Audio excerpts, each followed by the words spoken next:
Welcome to the Common Cool podcast, where we discuss the power of addiction, the art of suffering, and the joy of freedom.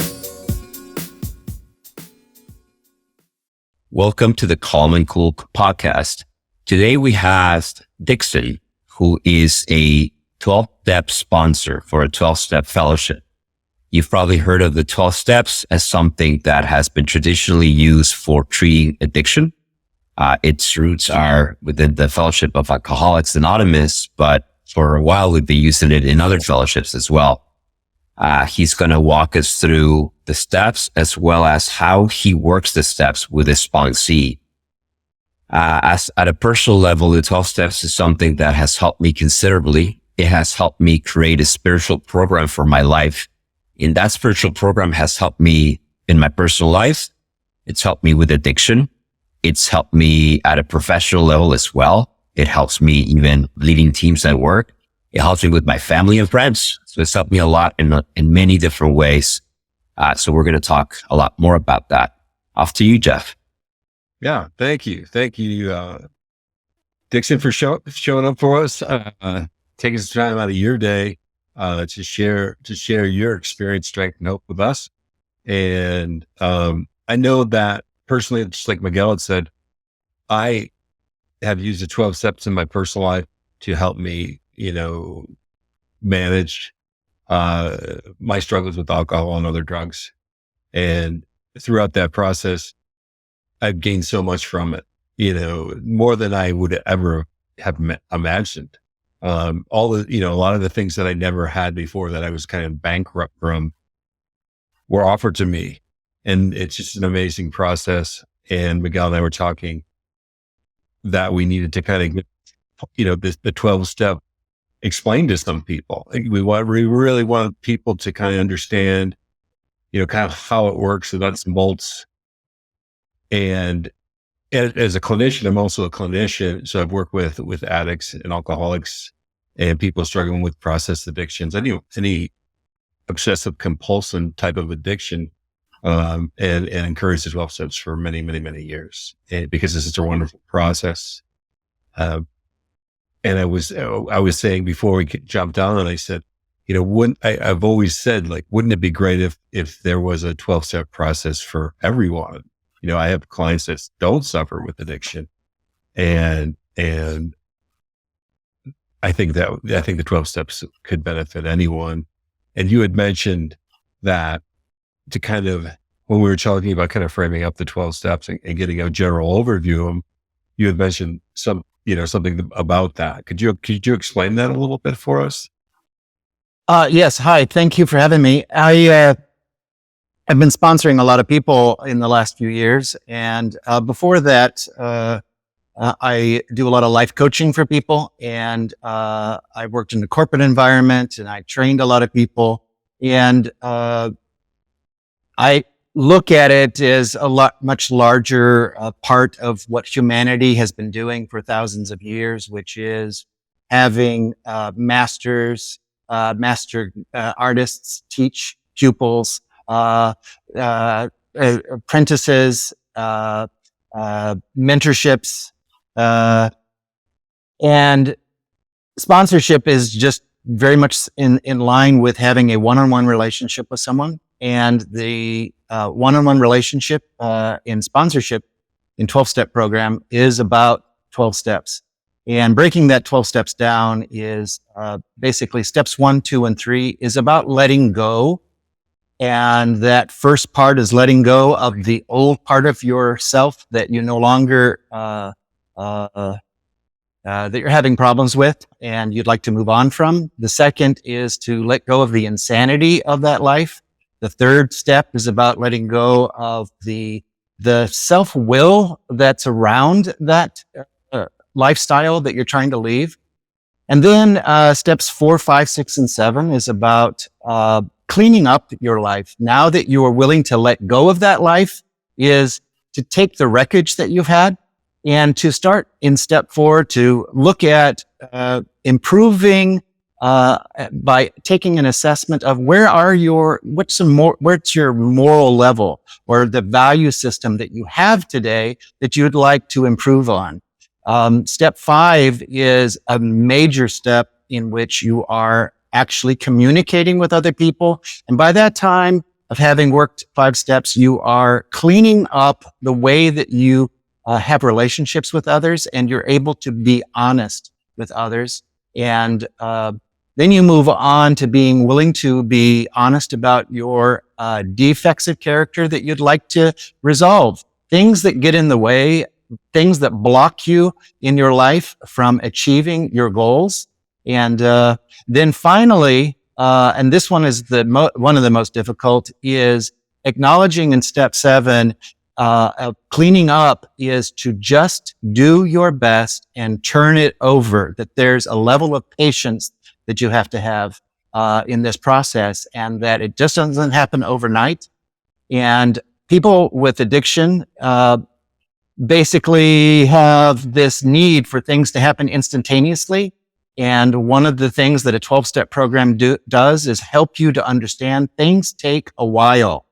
And that concept for me took a while to understand, that life, we can't measure our progress in days. We need to measure them in months and years, and look at our progress over time. So that's what step 7 does. Steps 8 and 9 is about going outside of that internal work and going external, and interacting with people that we have harmed in the past, mistakes that we've made, and let them know, hey, we are working on this, and we want to make amends. And sometimes those amends is just living better.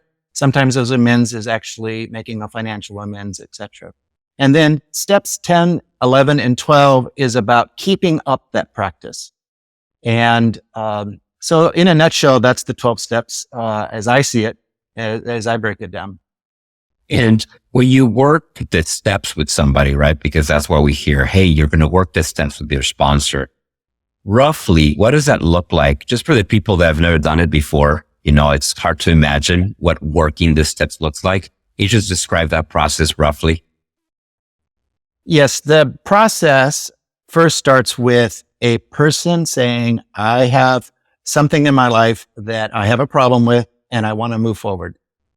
So I need to find somebody that I can relate to, that I can sense has the message that I need to hear. So it's like if you're an artist and you want to become a better artist, you find a master artist who's going to teach you in the style that you are, you're wanting your artwork to be done in. The same thing. If you're going to find a sponsor, you're going to find a sponsor who's going to give the message to you in a way that resonates with your personal needs. And one of the things that I find is the best sponsorship is a sponsor who's willing to ask the question, what would you like? How can I help you get there? And let the sponsee learn on their own how to ask the questions. And all the sponsor is doing is sharing their experience with life, with a sponsee, and answering those questions. And the sponsee is sitting there, taking it in and saying, okay, if I want these goals to be met in my life, I need to stay in this lane. And a sponsor kind of helps them stay in the lane that the sponsee has set out for themselves. So choosing a sponsor that you can resonate with, that you can relate to, and absolutely a sponsor who has the same spiritual practice that you're seeking for yourself. So, yeah, I know it's tough walking through the door, the first, and then, kind of the second step is asking someone for help and trusting that they, there's a lot of extending trust to someone, extending the faith that they're going. I know it's a tough process, and everyone's got to go through it. So in understanding the steps, do we want to start with the first 3, the letting go, to understand those? So people are aware, because I know myself when I first entered the 12 step and I looked up at the wall and I saw this big list and then I saw another list next to it. And I'm like, this seems like a lot. Like you had said, I want things to happen very quickly. And that looked like a process that was going to take some time. Yeah. And I think related to that, if we can unpack more like this idea of letting go. And I say that because for me, it's hard. Even today, this idea of I'm turning my will over to something other than my own will. It's a hard thing to accept sometimes, especially in my work matters, and things like that, where I feel like I need to control things. So yeah, if you can just unpack that idea of letting go a little bit more for us, that'd be great. Yeah. So the key word that you used was the word help. In our human nature, that word is the password. If we'll say, I need help, that's when the resources for any problem in our life, that's when it unlocks the resources that we need. So with that as a spiritual basis, a spiritual understanding that we need to get to a place of asking for help,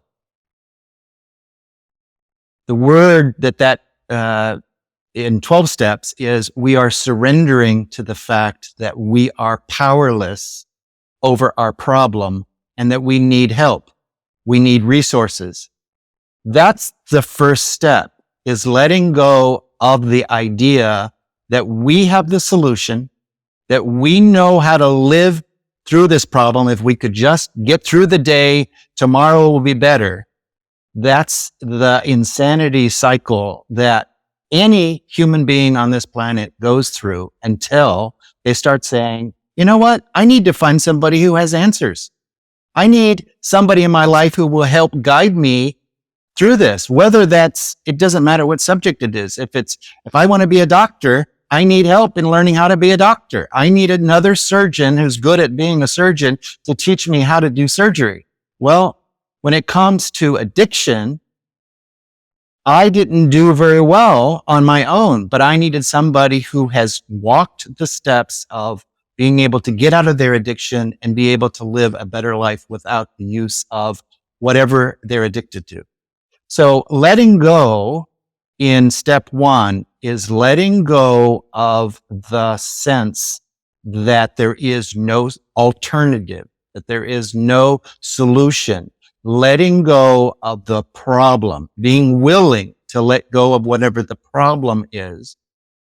And in 12 steps, it can be alcohol. It could be an addiction to something. It could be a sex addiction. It could be a shopping addiction. It could be an anger and violence addiction. It could be a stealing addiction. But at some point, we have to say, I need help with this. I am powerless over the fact that I keep doing this thing and I don't want to keep doing it. Step two is, okay, I have stopped the practice of this addiction and I'm clawing my fingers and getting white knuckles because I don't know how to do this on a daily basis. So how do I get rid of the insanity?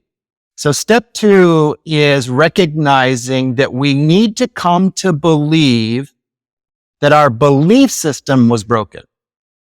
And we need to replace it with a new belief system that sanity is possible because what we were doing was insane. And that insanity comes from looking at the people, the places, and the playgrounds that we did our addiction in. And being willing to identify those things that added to our insanity, believing that these people, places, and things were somehow helping us, but in reality, they were harming us. So we come to believe that there is another way of associating with new people, new places, and new things to adopt a new lifestyle. So that's letting go of a belief system. That's step two. And then step three is letting go of almost all addiction. My practice and understanding of addiction is It is physically a compulsion. It is mentally an obsession. And it is spiritually a list of things, spiritual maladies. So physical compulsion is if I open a bag of potato chips and I just want to eat one of them, but I end up eating all of them, that's a compulsion. That's a compulsive act. And it's detrimental to my health. And I know it as I'm doing it, but I can't stop myself. That's the disease of addiction at work. That's the red flag. Knowing that my addiction is active in my life, it's a red flag anytime I'm doing something compulsively, physically, and I can't stop myself. The mental part of my disease of addiction or anyone's disease of addiction is they may not be actively doing the addiction, but they're obsessing about it. They're thinking about it. And all of their thoughts are engineered and directed towards, well, I know I'm not doing it, but I'm thinking about it. And some people say human beings may have 50,000 thoughts in a day. Obsession is having the same thought 50,000 times versus healthy, which is being able to have 50,000 unique thoughts in a day. So that's your ability to measure how healthy you are on a level of, is my disease of addiction active in me, based on how my thoughts are being obsessive.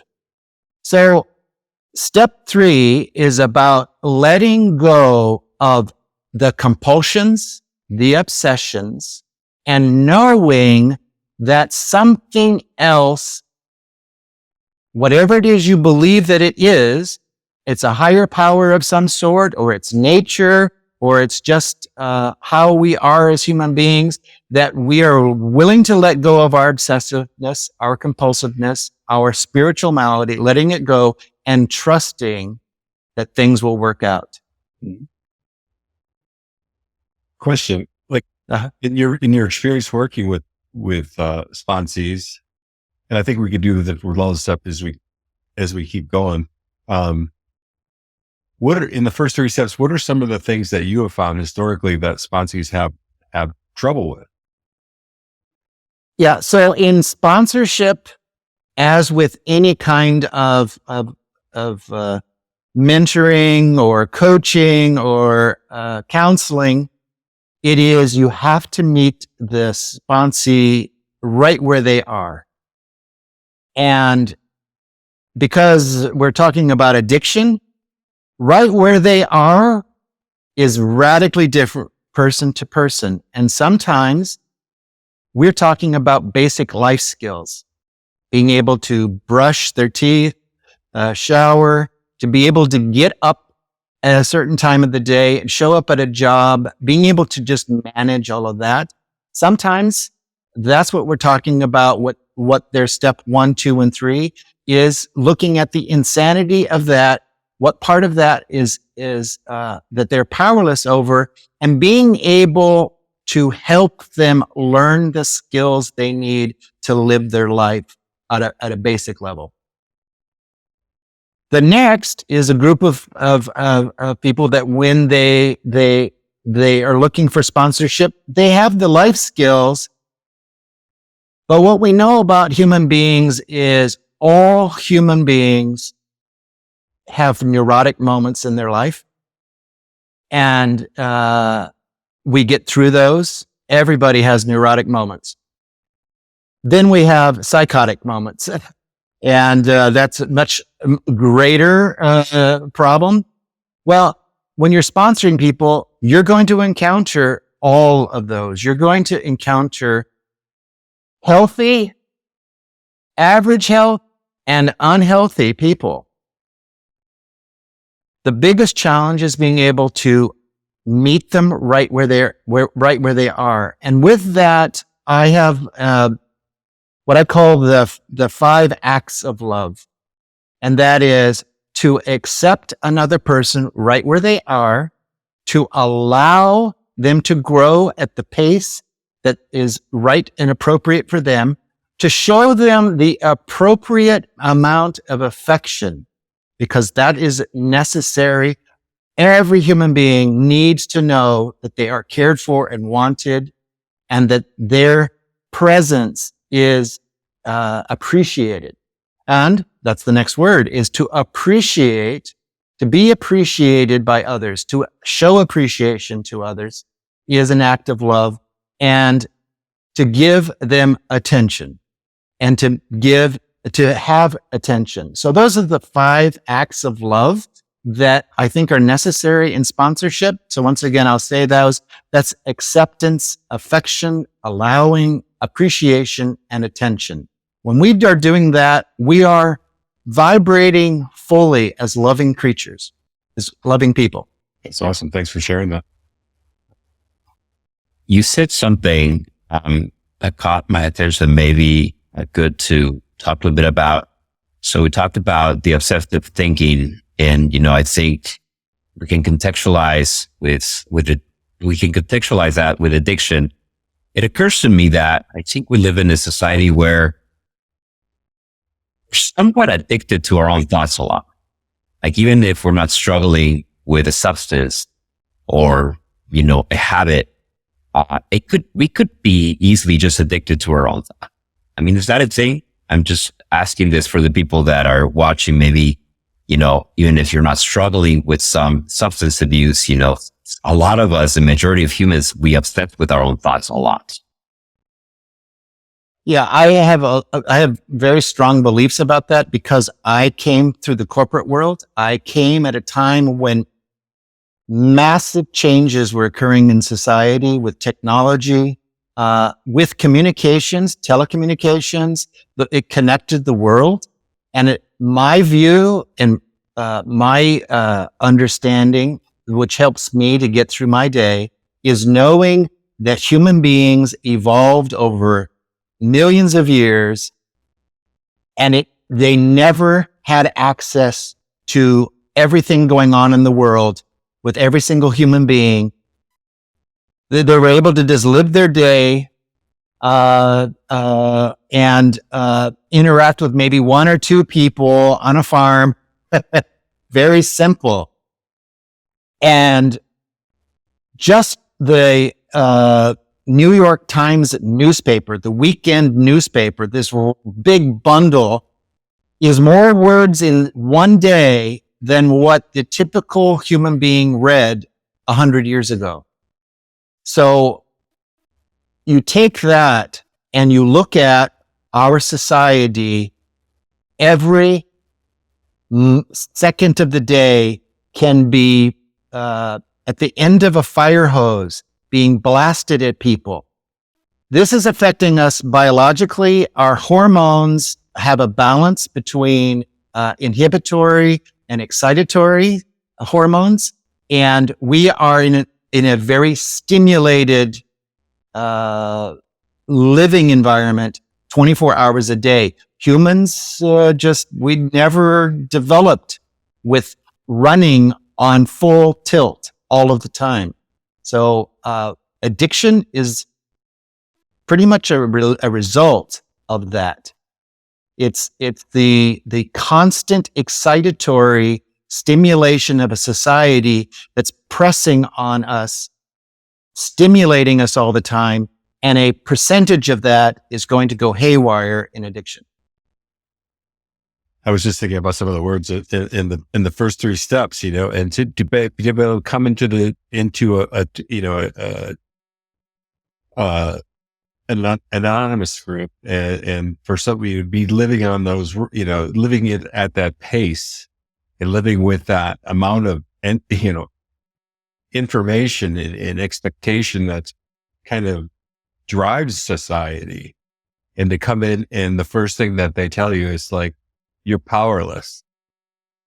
It's like, oh no. It's like, that feels really vulnerable. I mean, it just feels like, what do you mean? That's all I got going for me is like the power to like kind of run my life and into the ground, of course. The millions and millions of steps that I took before the first step were failures on some levels. And to come in, and see that, like, for some people, for me, that was like it was hard to get my head around. But then once I got my head around it with a really good sponsor, it was super refreshing, because it was that process of like, I can surrender. I can let this go, because it's a fact that I'm powerless. Like I can't explain it any other way. And to be able to have that, and it may have been the first thing in my life that I knew factually. Yeah. It's kind of a nice place to sit. It's like, well, I know this. I know I'm an alcoholic. But then, I thought that meant, admitting my powerless, that I was done drinking. That doesn't necessarily mean the case sometimes. Yeah, I totally agree with you. The challenge is when we walk into the rooms, we're coming from a society that is running and operating 24 hours a day, trying to get your attention, trying to get you to buy something, trying to get you to do. And when you enter the rooms, you're being asked, let all of it go. Let go of that. Let go of the compulsiveness. Let go of the obsessiveness. Let go of the spiritual malady, the spiritual bankruptcy. That's all causing you. Let it go. Take a breath. You don't need that. That part of it is the hardest thing for people when they enter a 12-step program, is understanding that they do not need any of it, that they can let it go, and they will feel a lot better. Very hard concept. I think this is the first time I've wanted to raise my hand and say, amen. Just let it go, and it's hard. Yeah, it is not, but it's so rewarding, when you can learn how to do it. And like we had said at the beginning, like, for anyone to be able to do it, like to be able to let stuff go and get good at letting stuff go. And this is, I can go on and on about, how I appreciate this program, the 12 steps, amazing. And we've written in late 30s, when times were a little simpler. And yeah, I think the idea of letting go in the context that we're talking about is something that I personally have to work on every single day, because I still have a hard time accepting that, I don't need all those things. I don't need all those steps. So it's, I have to work the first, second, and third steps, like every single day of my life, and many, many, many moments of my life to be functional. Or not to be functional necessarily, maybe that's not the right term, but to be more spiritually connected, because otherwise all those other things distract me. So moving back to the 4, 5, 6, and 7 steps. So you mentioned that this is where we're cleaning our side of the street with these steps. And I was first exposed to the steps when I was in rehab, and there was a gentleman that came to do a session on the 4th step. I had never really understood what the steps were. And he walked pretty deeply how he worked the 4th step. And, he had columns, he had a notebook, and he had all these things. I was like, oh, wow, there's like homework. There's like work that you do when you work the steps. Tell us more about that process. Like, how does that work? How does that look like? Yeah, well, cleaning up is being able to recognize that when you walk into the rooms, usually your life is not working. It's fallen apart. And you are exasperated, you are upset, you're disappointed with your life. By the time you get to the 4th step, you've let go of the substances or the behaviors that you were indulging in, so that you're able to get in a quiet space, actually look at your part in creating the chaotic life that you've had. And that starts with saying, okay, let's do it real simple. Let's look at everything that you are resenting that's preventing you from moving forward with happiness because you're so filled with resentment. So let's look at each one of those and break those down. And it doesn't, even people without addiction, if I tap onto anybody out in public and ask them, do you have any resentments? Most people have, they're carrying a lot of resentment. So the 12-step program from a spiritual aspect is something that most of society could be using just on a step 4, which is how much resentment are you holding right now? And what part did you play or are you playing in having that resentment? So you were talking about the person that spoke to you with his charts and stuff. Well, it's a kind of a 3-column thing is the name of the person that you have a resentment against. Second column is what they did. And column 3 is what part of that you are carrying and what part you contributed to it. And once you've written it down and you've got page after page of resentments that have been accumulating for years, you can see something happens, a miracle starts to happen. And that is you get to it just all starts to make sense. This is I call it the triple H. It's in our head. The resentments are in our head and they just sit around and rattle around and rattle around. By writing them down, they have to go through our heart, out our hand. And by physically writing them down, it's gone from head to heart to hand. H, H, H. So I call that H cubed. And that process aligns our biology and our physiology and our psychology onto this particular resentment list. And for some reason, that alignment causes us to see a solution. And it happens internally. We don't even really need you talk about it with the sponsor. And that's where the magic happens. You go, oh, I get it. I get that resentment. I don't need to carry it anymore. And it just kind of like starts to dissolve. Yeah, and I think for me, when I worked that step, when I was asked to do the 3rd column, which is like, what is your part in this resentment? I didn't like it.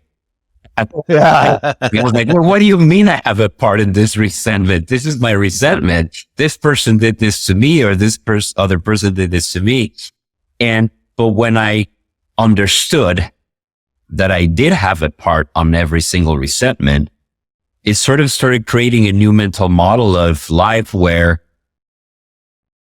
I found more freedom because all of a sudden I'm not attached to what others are doing to me. And I realized I am responsible and accountable for all those things because I have a part in it.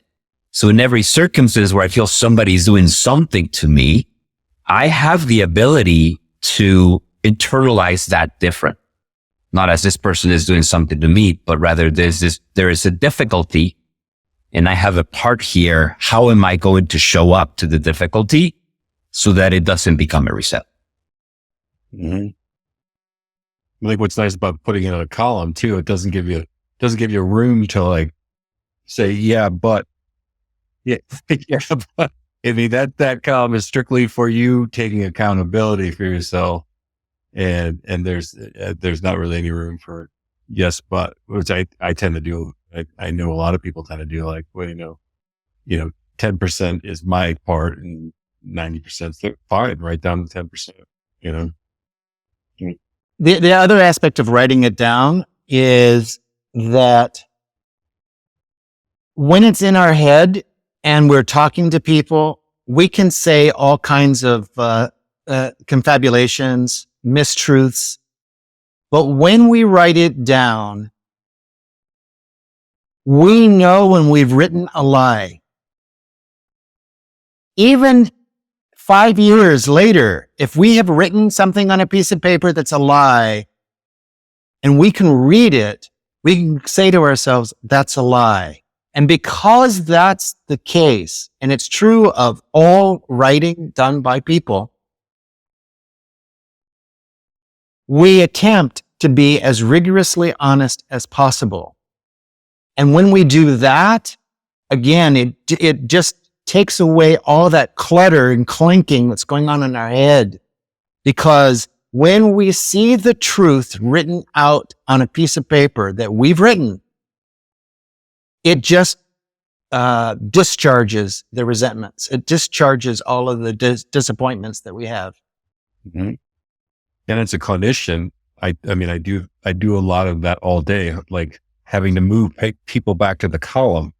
You know, they try to get away from the column. And it's like, okay, let's go back to the column, you know, because that's the column's the only thing we can control, you know, and I, you know, again, there's a lot of crossover between the, you know, 12 steps and therapy practices and clinical practices, you know, and there's a lot of, you know, cognitive behavioral therapy, tons of it.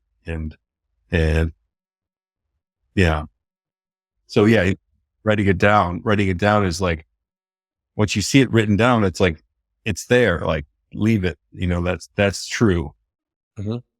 And I like what you're saying about, to get an effective, response in helping people, you basically are putting them in a column or, as I was using earlier, in a lane. The aspect of that is the work that we can do is always going to be inside, Mm-hmm. inside the column, inside the lane.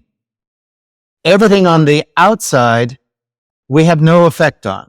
So anybody who's sponsoring, anybody who's mentoring, anybody who's a clinician, the job is always to get it to point to the inside and not the outside. And that's what we do as sponsors. We keep redirecting to the inside. They call it an inside job. Right. I love that. People have said that to me. One of the other aspects of those 4 steps that we're just talking about is this idea of looking at your character defects. Let's talk a little bit about that. You know, what does that process look like? Yeah. So after you've written your 4th step and you basically put all of your resentments down, the reason that was important was because resentments just keep popping up all day long if you're in the practice of having a lot of resentments and in the practice of not diffusing them.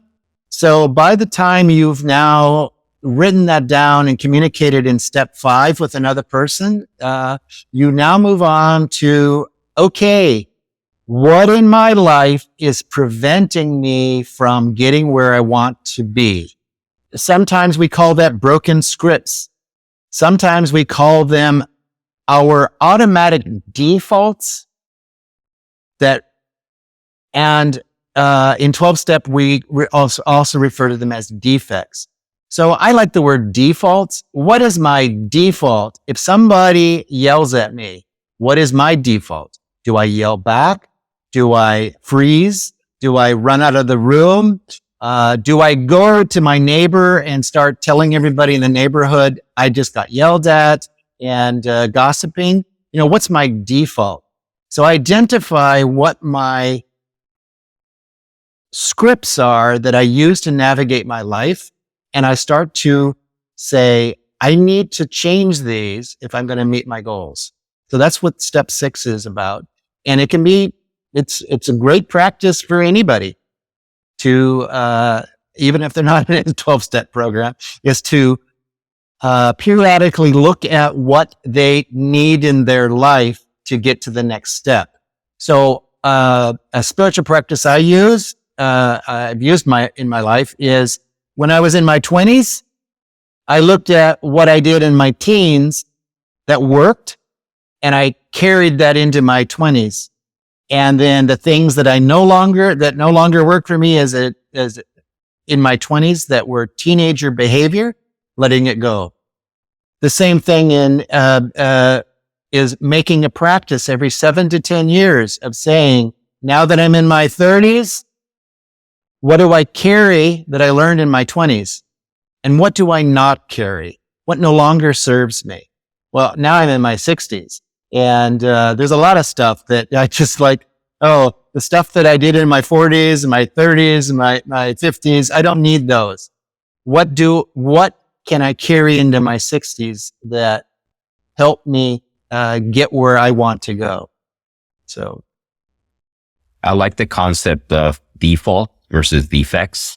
I think it sort of talks to we're all conditioned in one way or another, right? So we're conditioned by how our parents raise us, we learn in schools. We all have all these conditionings in our brains, which creates the defaults that you're talking about. So I believe that by being aware of these defaults, you can start, it's a long process, but you can start the process of deconditioning yourself or reconditioning yourself in a different way, which is super cool, right? Super powerful to be able to do that.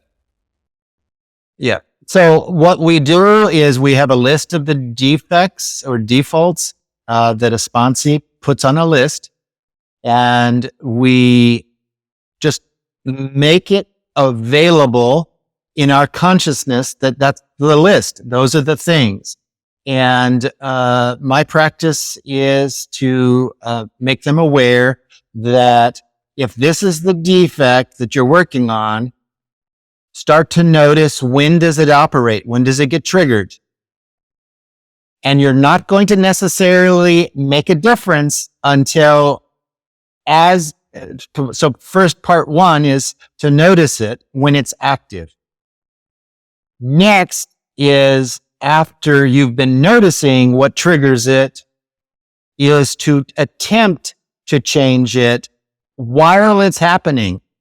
And you will find sometimes you don't succeed.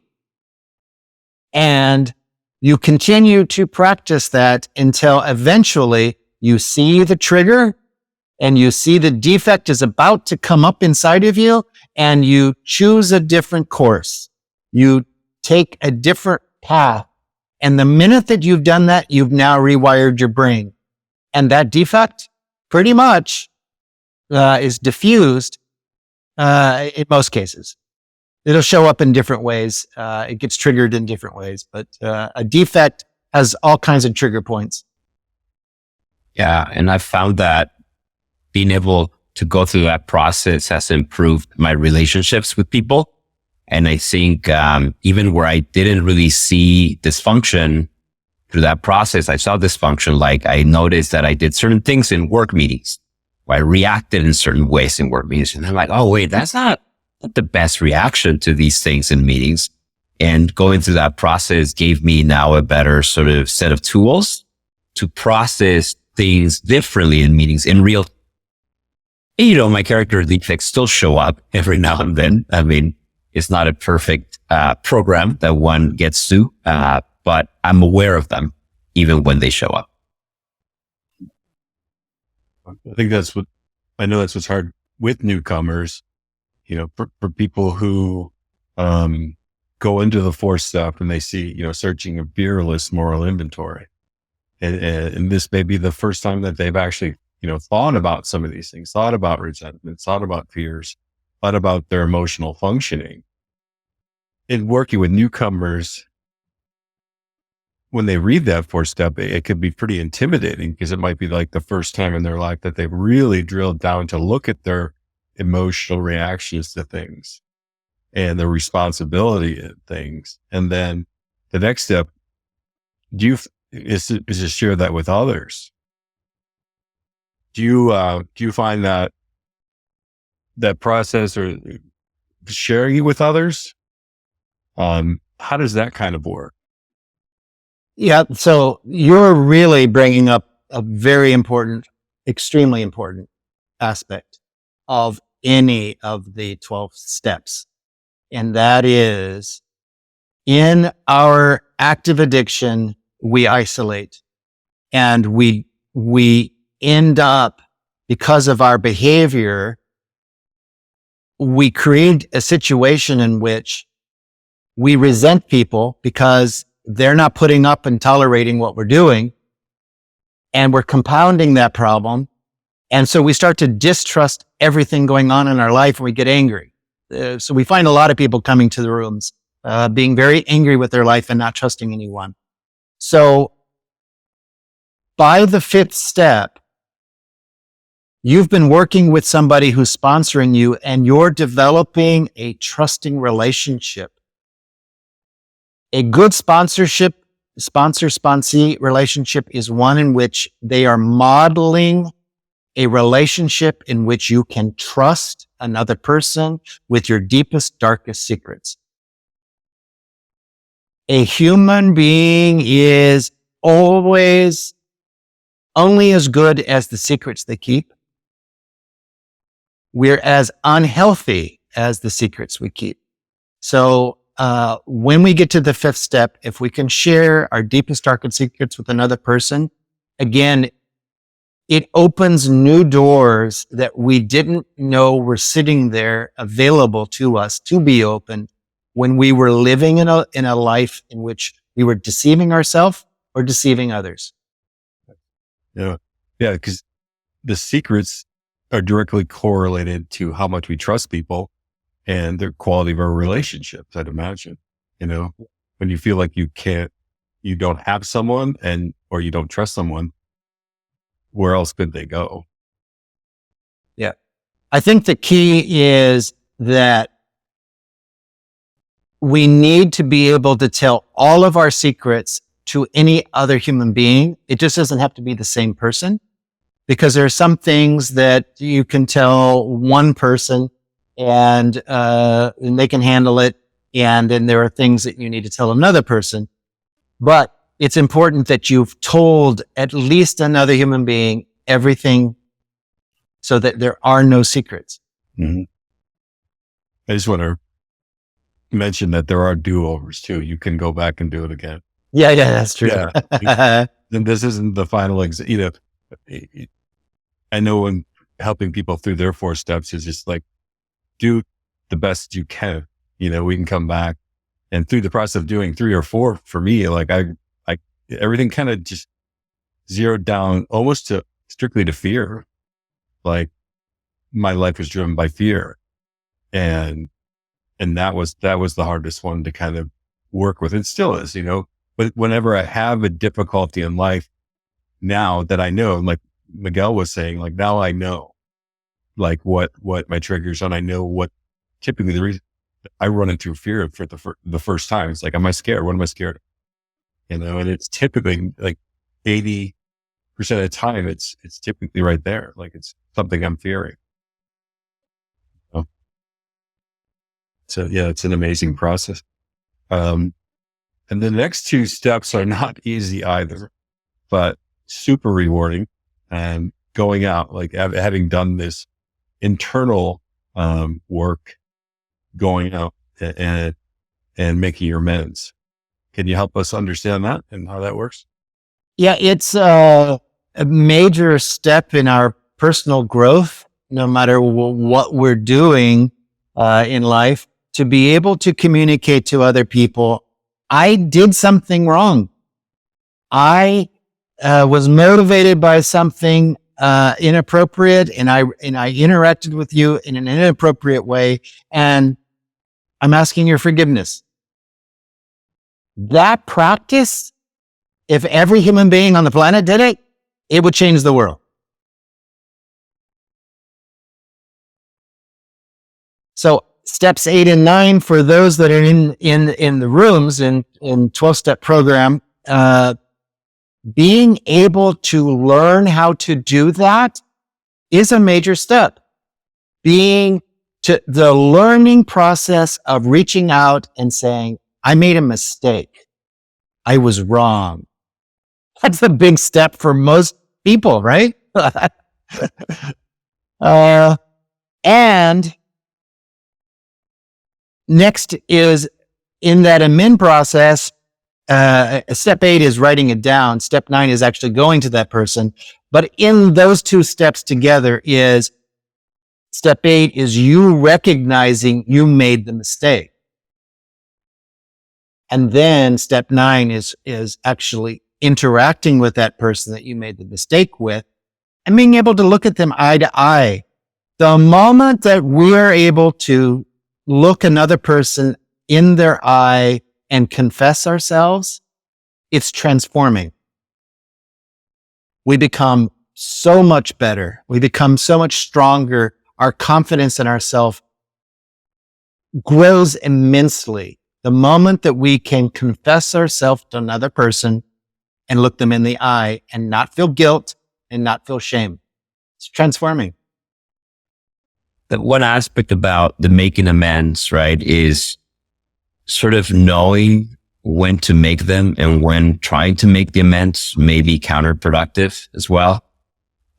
So I know in my personal situation, when I was working the steps, there were a couple of amends that felt like, okay, if I try to go there, I may make more of a mess than help. Tell us a little bit about that. Like, why is that? Well, how does that look like for a person? Well, you're asking the $1 million question. And when it comes to people interacting with people, it's never predictable. And human relations are messy. So when you have the intention of confessing yourself to another person and making amends, it can be simple things like, I did you harm. Will you forgive me? Or it might be restitution. I stole $50,000 from you and I'm asking for forgiveness, but I need to pay you some money, right? And can we talk that out? It's messy when we're talking about interacting with other human beings, because they may be able to have a comfortable conversation about the $50,000 that they didn't know you stole. And now you're telling them you're the one who stole it. And they've been carrying this for 5 years and going, I was wondering who did that. I've been pissed for 5 years and now I find out it's you. So all of that you have to allow time for. And so each amend you're going to make, you really have to be prepared for presenting it at the right place and time and giving it enough space for it to work its magic. And sometimes it can be a month. It could be instantaneous. It might not ever get resolved with the other person, but you've done your part. If you've done your best and you've had the intention of doing your best. That makes sense. I know that this was the hardest step for me, putting myself back out there, putting myself out to other people. You know, I'd spent my whole life trying to make sure people liked me and accepted me. And I tried to meet their expectations. And in this step, I'm going out and making amends to them. I'm putting myself in that exact place where I just didn't want to be, most of them. I don't want to upset people. And this gave them an opportunity to be less than happy with me, or to be like, you know, be able to express like how I affected them or impacted them. It was it's just a really uncomfortable place. It was a really uncomfortable place for me initially when I first started doing it. It's still today, like in some situations, same way. But there's definitely a level of character that is built through doing it that feels so gratifying. You know, just like this idea, like I did it, I got through it. Our relationship, I'm not sure what's happening with it, but I feel stronger, and I feel like our relationship will be stronger if that other person decides to want to have a relationship. There's just that, but it's, you know, like I mentioned, as we started this group of steps, like this is a hard one for me. Well, I like what you're saying very much. And the strength, the getting stronger part is the growing that we have when we're making amends to people. And by having done that getting stronger part is fundamental, and the phrase that helps me understand it is there must be opposition in all things. So the opposition we have is the not wanting to reveal ourselves. And when we are able to reveal ourselves, we've overcome that. And by that, we grow. And that's when we're not growing. It doesn't matter what age we are. If we're not growing, we're dying. Yeah. And isn't it funny that, so it sounds like from what we're talking about here, that vulnerability is the path to get stronger and tougher. And it's the irony, right? Because we think that to get tougher and stronger, we gotta just be tougher. Just be, roughing it up and that kind of thing. But actually the softer path of vulnerability actually is what truly gets us to tougher, rougher, stronger. Yeah. Well said. Thank you. And and what's really cool about this conversation is I'm hearing these strong, powerful words like vulnerability, rigorous honesty, accountability. So, and those words are not in the steps, right? But there are these things, these qualities that arise, I think, in a human being by working the steps. It's, I think, what we can start calling spiritual principles, or at least like the foundation of spiritual principles. Maybe talk a little bit about that. Like, what are spiritual principles? How do they connect to the 12 steps? Well, so the 12 steps, if you look at 12 steps as being the tools, the principles are the engine underneath it. So we use tools as mechanics to put in a carburetor on a car. Well, it's the car and the engine that is the end goal, right? Well, when it comes to our lives, the tools we use is the 12 steps, but the engine of our life are spiritual principles. So the currency of all human interaction is our values, our ethics, our morals, our virtues. If I am an honest person and I have compassion and kindness, I can go anywhere on the planet. I can commingle with any society.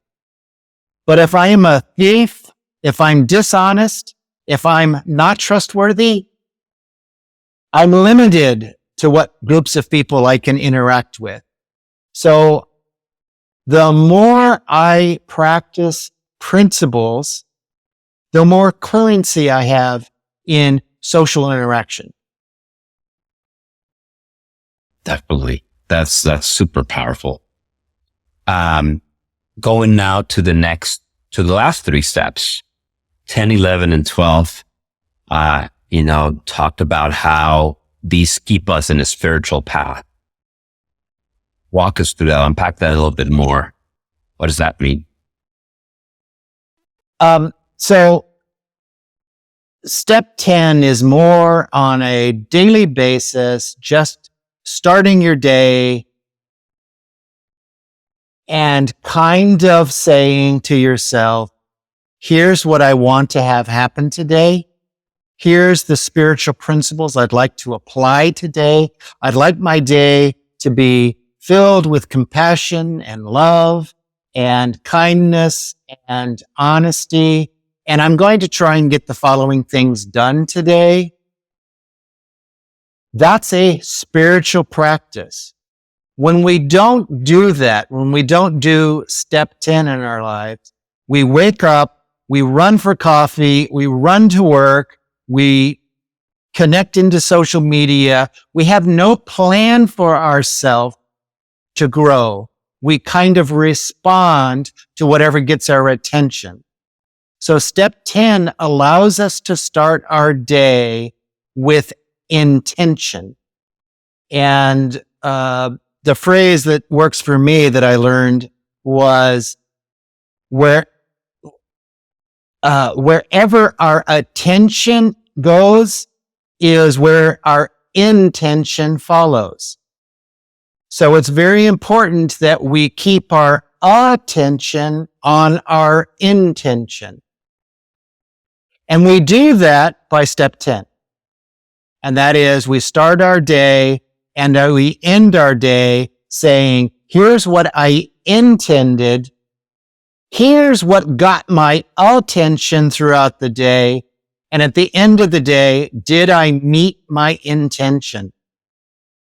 That's step 10. In working with sponsees, I know lots of people have a resistance towards 12-step in general because of, the God thing. And a lot of people will shy away from it and use that as an excuse. You can explain to them that it's not a God thing. It's not a religious thing, but they tend to want to find, most of those people tend to want to find the excuse not to show up. How do you address the God thing, higher power thing, when you initially start working with sponsees?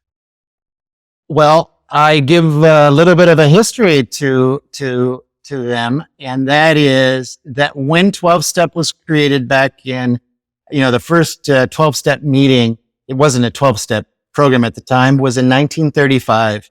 And then they were basically 6 steps at that time, and then they became 12 steps by 1939. So we have 83 to 85 years of this 12-step concept, and it was created at a time with the following. And in the 30s, when we had a real problem, the prohibition was recalled, and the country just went wild with alcohol, and people were really getting into that substance, and the behavior just was destroying the fabric of society. The solution was, well, let's look at this spirituality of perfection that everybody was practicing at the time, which was that God is a perfect being and we need to be perfect beings. And we are always on the outside of perfection, and therefore we should be shamed and guilted for it. The 12-step program at that time said, wait a minute. What if you can define your own higher power? What if you can set a relationship with a God of your own understanding?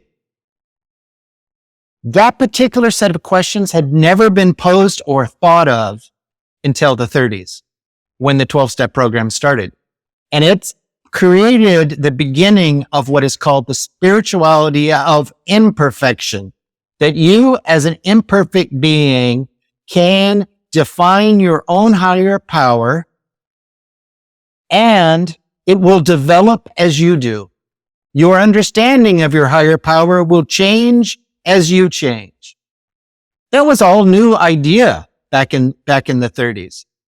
Since then, now that 80 plus years have gone by for one of the fellowships, and then 70 years for another, we're right on mark in this time period to address the problems of today. This 12-step program we've been talking about is needed for a society that has lost its way because we are distracted. We have so much abundance, we have lost our sense of self. And spirituality at its core, this God question is, when you come to a 12-step meeting, come to the rooms, you get to define whatever that is for you.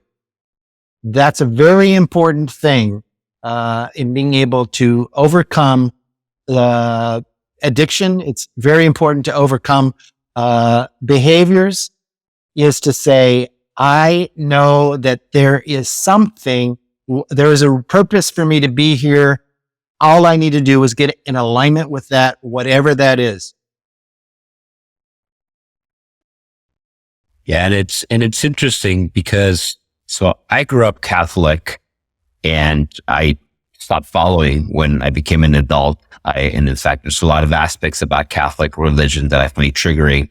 So when I first read the steps and the word God was there, I was just like, oh man, this is some Christian thing or something like that. But when I started working the steps, I sort of like, okay, just don't pay attention to that for a second. And as I worked the steps and my spirituality sort of grew, then I became compelled to start reading about other things beyond the 12 steps, like read a little bit about Buddhism, mindfulness and, the act of being present and other spiritual philosophies, I guess. And now I align very well to this idea of a higher power. And I almost don't care what the term is, higher power, God, Mohammed, Buddha, whatever. It's like, it's all the same thing. But it was through the 12 steps that it opened my mind to want to go look for more, truth. And I started finding more truth. And then I got stronger spiritually. And then I went back to the 12 steps, and then the 12 steps made even more steps. And, I even now can see the parallel between the 12 steps and some aspects of Buddhist philosophy. And anyway, it's just a beautiful thing how something that triggered me initially, the word God in the steps, if I was able to just get over that for a second, as I worked the steps, then I found my true God, like what I feel is my God, my higher power. And that's beautiful. Well, I like to, for those that I'm sponsoring, I really simplify this whole process of this God and say that you don't have to use that word.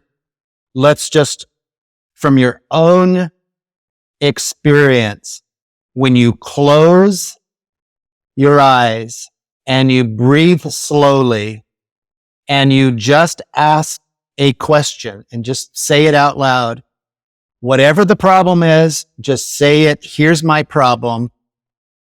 And practice keeping your mind quiet and just breathing with your eyes closed. Is it not always your experience that a answer comes? That to me is the beginning place, especially for step 11, or anything in which we're talking about God, is just start there. Close your eyes, breathe slowly, quiet your mind, ask the question, and listen for an answer. And an answer always comes. It may not come exactly in that moment, but it'll come. It'll come in the next 24 hours. It might come in the next 48 hours, but that's my experience. And it seems to be the experience that I hear a lot of other people share, that is how they're connected to the universal abundance of solutions to our problems. Yeah. I was going to say that you literally described step 11, and the sort of how you talk to people about, thinking about God, closing their eyes, and et cetera, et cetera. And I like that a lot because I think step 11 talks about prayer and meditation. I am very comfortable with both of those concepts and those words, but those can also be triggering some people, right? It's like prayer. Oh, I don't want to pray. Meditation. Oh, that's this new age BS. I don't want to do that. But if you describe it like you just did, you're effectively describing prayer and meditation. You're asking your higher power for something or some insight. And then through meditation, that practice of closing your eyes and just being still in contemplation, putting your whole awareness into that question, that's meditation. So you described prayer, meditation in very different words. And I think that's helpful for a lot of people. And the idea of spiritual awakening, the idea that there is, I think that a lot of people would think of that as a point in time, like an experience that happens in a point in time. And it's a very powerful experience, but I know from being a member of AA, that there are different ways that could be experienced. Could you explain those?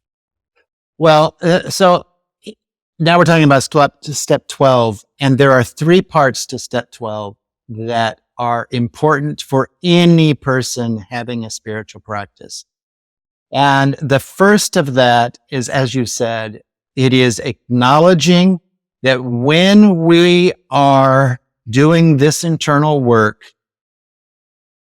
it is a guarantee we are going to have an awakening in small incremental steps and sometimes in big thrusts, big leaps and bounds of understanding, sometimes slowly, sometimes quickly. So part 1 is acknowledging that when we are being rigorously honest in our life, open and willing to seeing that there are possibilities, that we're not closed and isolated, we will have a spiritual awakening, having done all this. Next, after the awakening, is that we are having had that. It is our duty, our responsibility for charity to teach others, to carry that to others, because there's something intrinsic to our needs, a human need, that when we have been moved by these things, that we share it. We create bridges for the next people that follow us. It's just human nature.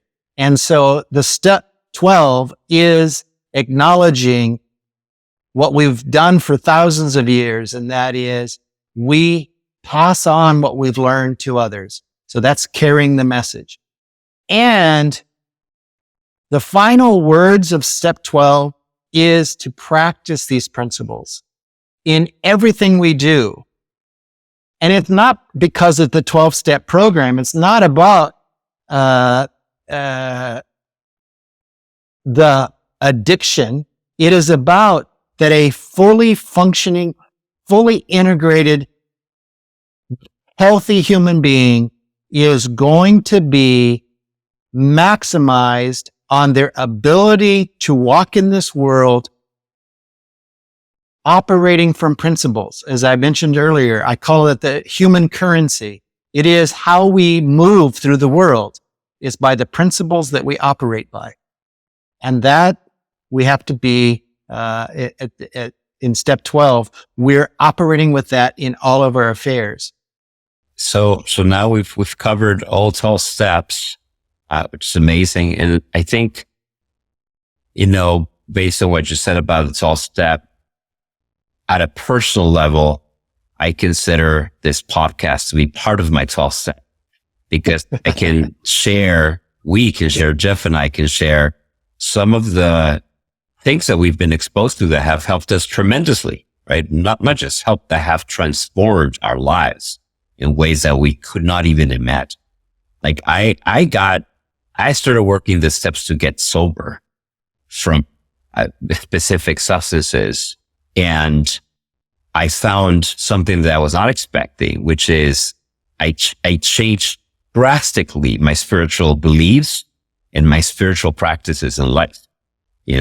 For instance, one example is meditation. I meditate every single day, for a year and 3 months, I've been meditating every single day for 30 minutes every single day. I never thought I was going to be doing that. I never thought I'd have the discipline to do that. I didn't have any discipline whatsoever. So I'm just saying that it's pretty incredible. You come in looking for sobriety or being clean from a substance, and then you find this whole unexpected, amazing program that in 12 steps, it takes you to a whole different life. Well, if I may, my belief is that life is about experiences. And the more we allow ourselves to be open to new experiences rather than repeating the same experience, when we're repeating the same experience, living the same day over and over again, that's where our addiction is. And as you're saying, you came into a 12-step program and you started practicing these things and you noticed great benefit by doing meditation. That's where we're at now. The experiences that will be coming because you're open and practicing spiritual principles, and meditation will be a part of that. But there's so much more coming. And I truly believe that, even though I'm in my 60s, that, the work is never done until I'm dead. And, hopefully I'll be in my 80s, 90s, 100. And I have to, take the 12 steps and apply them. And that means being open to new exploration, being open to growth on a daily basis, being able to push myself. Yeah, and it's not that. I know for myself, I don't need a push anymore. Like I need sometimes I need the down throttle because I'm so excited about some of this stuff. And you definitely get to a place within the 12 steps. The 12 steps help me to find that space where like I wanted to grow. That just becomes part of who I am, is wanting to grow, but being okay with myself in the present, but like what's next? And I think Miguel had said, like he had reached out to me to do this podcast, and we had the ability because we both worked on different venues like this. And Miguel has a ton of experience with all the computer tech stuff. So it was just a natural progression. Like, let's help people in this way, and put the word out this way. And it's just important to me that like learning to trust the process. It's not like there was definitely things along the way that I had questions about. And I think that's with anything. The nice thing about AA and 12 step is that like there are some of the most open-minded thinkers I've met there, and people who think about things in completely different ways and always assure me that these are recommendations. They're not requirements. Like you can choose, you can pick this up. No, there's no boss here. There's no, no one's you're not, there's no paychecks. There's, it's just like you can experience things as you want to experience them when you're ready. Whereas I think someone was coming with that religious mindset or, something more rigid where like, if you don't believe this or do this, then you're this, it's cool. And I thank you so much for coming in and explaining this stuff. And, I could ask so many more questions, but I think that was, exactly what I think people need from my experience, is to know like that 12 steps are a very powerful change process. Definitely. And I think it's helpful also for people that wonder, well, what are those people doing those meetings, AA and NA and all that stuff? And, what people don't realize is that, we go to meetings, but when we're not in meetings, we're working the steps.